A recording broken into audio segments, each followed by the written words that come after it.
iyo ntekereje cyane imibabaro ya Yesu, intimba mu mutima we yashengukaga ku bwacu, wa musaraba uremereye yawugwanye inshuro eshatu, yabambwa babazwa cyane ngo twebwe tubabarirwe.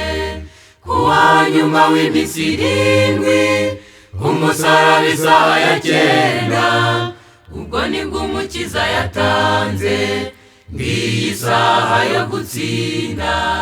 Yosefu na Nikodemu bamanuye umurambo wa Yesu, amarira atemba ku matama, bababajwe n'umukiza wabo. Nyuma y'iminsi 3 azutse, amarira yabaye ibitwenge, imva ya Yesu iri mu busa, dufatanye kuririmba intsinzi. Nyuma y'iminsi 3 azutse, amarira yabaye ibitwenge, imva ya Yesu iri mu busa, dufatanye kuririmba intsinzi. Impamvu umuririmba n'umwami usumba ab'isi, abandi bahera mu bituro, we yarazutse ni muzima.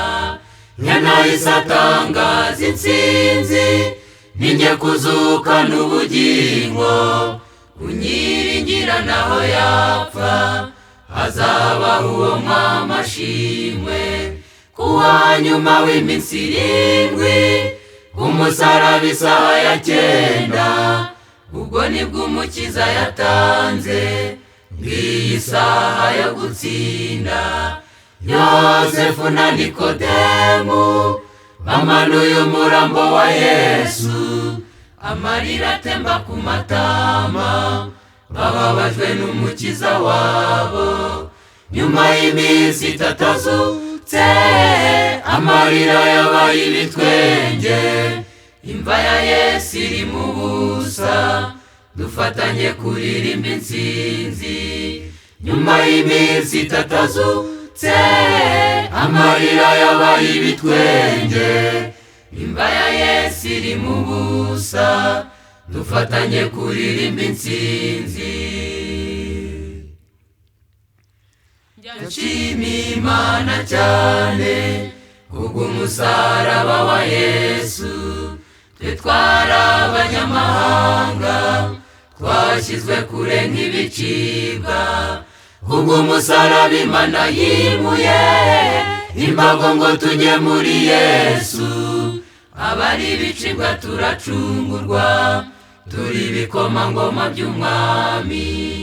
Kubw'umusaraba Imana yimuye imbago ngo tujye muri Yesu, abari ibicibwa turacungurwa, turi ibikomangoma by'umwami. Abari ibicibwa turacungurwa, turi ibikomangoma by'umwami. Abari ibicibwa turacungurwa, turi ibikomangoma by'umwami.